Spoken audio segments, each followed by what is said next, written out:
আমি এখানে আমার সব গ্রুপের মেম্বারদের সঙ্গে দেখা করে গর্বিত। সমগ্র বিশ্বকে আমাদের ইউনিটি দেখে ভয় পাওয়া উচিত। আর আমাদের এর জন্য অনেক অনেক টাকার প্রয়োজন। তাই আমাদের কোটিপতি বাচ্চাদের কিডন্যাপ করে মুক্তি পণ হিসাবে প্রচুর টাকা চাইতে হবে। পৃথিবীর মধ্যে নিজের নিজের দেশের প্রধান হয়ে আমাদের সবার এটা করা উচিত।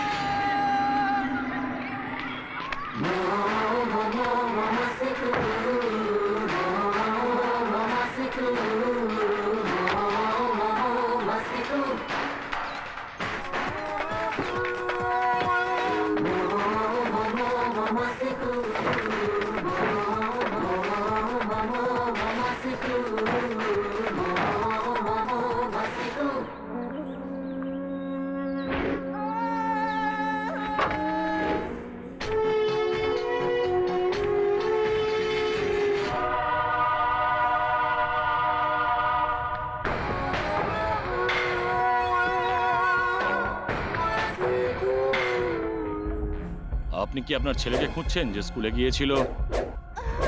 সে এখন আমার সাথে আছে। আমরা কি এখন কাজের কথা বলতে পারি? কত টাকা দিতে পারবেন?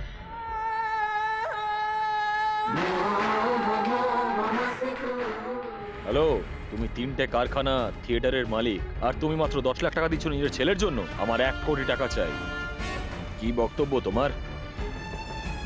সময় মতন টাকাটা পাঠিয়ে দিও, নাহলে তুমি তোমার ছেলের মৃতদেহ দেখতে পাবে।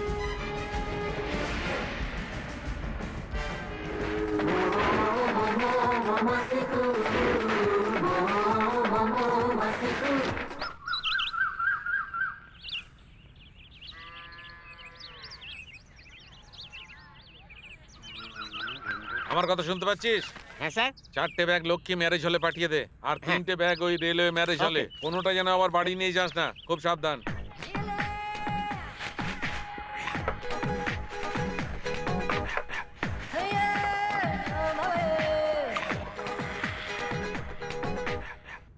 তোমার ভাই আসছে। তুমি না দেখে কি করে বলে দাও বলো তো? তোমার ভাইয়ের গা থেকে পচা আচারের গন্ধ বেরোয়। এরকম গন্ধ পেলেই বুঝবে তোমার ভাই আসছে। তুমি আসলে ওকে খুব হিংসে করো। ও একটা সুন্দর পারফিউম লাগায় না? ওই পারফিউমটা তো নিজে কিনে নি, তাই ওটাও ফ্রিতে পায়। জামাই বাবু শুনুন, নিজের মুখের ভাষাটা আগে ঠিক করুন। আমাকে নিয়ে মজা নয়। দাও দিদি 100 টাকা দাও। তুমি এইভাবে সবসময় হাত পেতে টাকা চাও কেন? হ্যালো শুনুন, দিদির কাছে চাইছি, আপনার কাছে নয়। তোমার দিদি আবার আমার থেকেই চাইবে। তাহলে দিয়ে দাও না। না, তোমার ভাই এই টাকা দিয়ে নেশা করে, তুমি সেটা জানো? নাও জানে না, আপনি বলে দিন। আমাকে বলতে হবে কেন? সবাই জানে। ওকে এরকম নষ্ট করো আমাদের না। শেখাবেন না, শুধু বলুন টাকাটা দেবেন কিনা। না।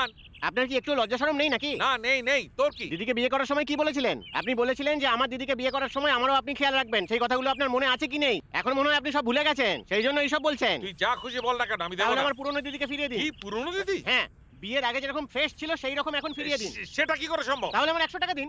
না, দেব না। ও আচ্ছা, তাহলে ঠিক আছে। দিদি চলো আমার সাথে। কেন? আমার মায়ের বাড়িতে। কেন? কারণ আপনাকে শিক্ষা দেওয়া দরকার। এখন থেকে আপনি একা থাকবেন।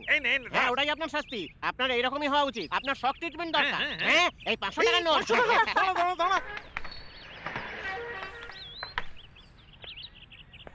আসুন।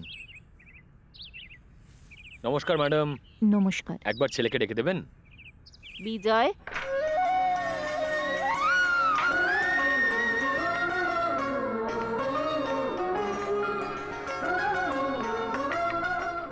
কেমন আছেন? ভালো আছি স্যার। আসলে উনি আমার একজন পরিচিত, আপনার সাথে একটু কথা বলতে এসেছেন। নমস্কার স্যার। নমস্কার, বসুন। আরে বসুন বসুন। বলুন। স্যার, আমার নাম শিবরাম। আমি একজন সরকারি চাকরিজীবী। আমার 3জন মেয়ে।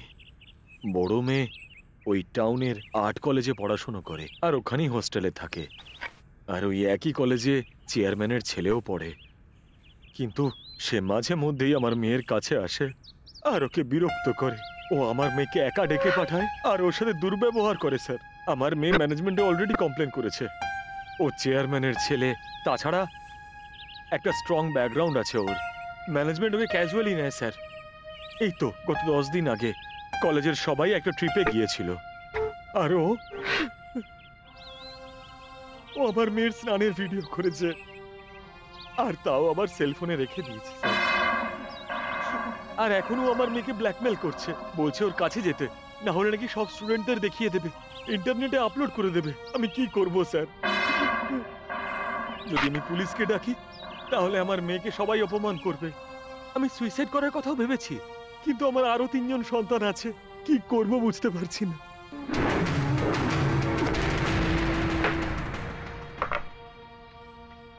আপনার মেয়েকে ওখানে চলে যেতে বলুন, যেখানে ওকে ডেকে পাঠিয়েছে।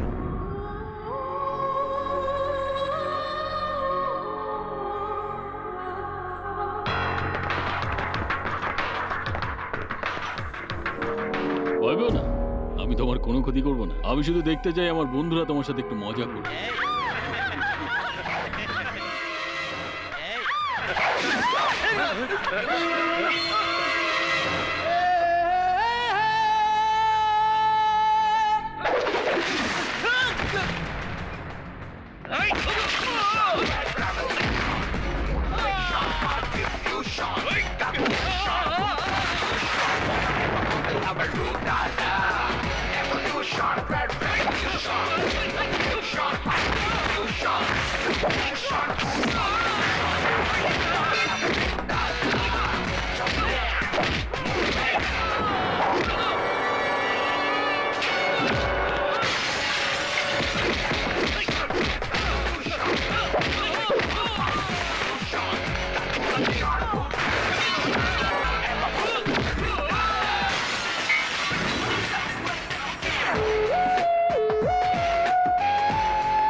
তুই চিনিস এনাকে?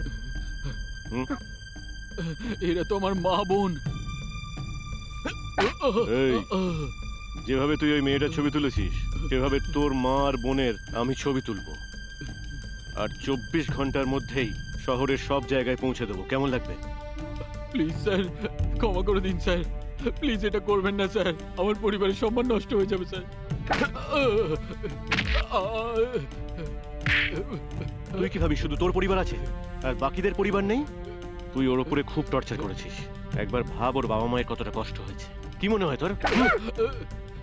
স্যার এবারের মতো আমাকে ক্ষমা করে দিন, আমি আর কোনোদিন এরকম করবো না স্যার। এই শোন, আমি শুধু তোর মা আর বোনের একটা ভিডিও বানাবো বলে মিথ্যে কথা বললাম আর তাতেই তুই ভয় পেয়ে গেলি। তাহলে ভাব একবার ওদের পরিবারের কি দশা হয়েছে। এর জন্য ওদের পরিবারের কেউ যদি সুইসাইড করতো তার দায়িত্ব কে নিত? স্যার স্যার বললাম তো এবারের মতো ছেড়ে দিন, আর কোনোদিন এরকম করবো না স্যার। তুই যদি ওই মেয়েটাকে আর কোনোদিন কষ্ট দিস না, আমি কিন্তু তোকে ছাড়বো না। Evolution, red revolution, smooth friction, hard diffusion, calculation, good solution, wanna ever collaborate. চলো।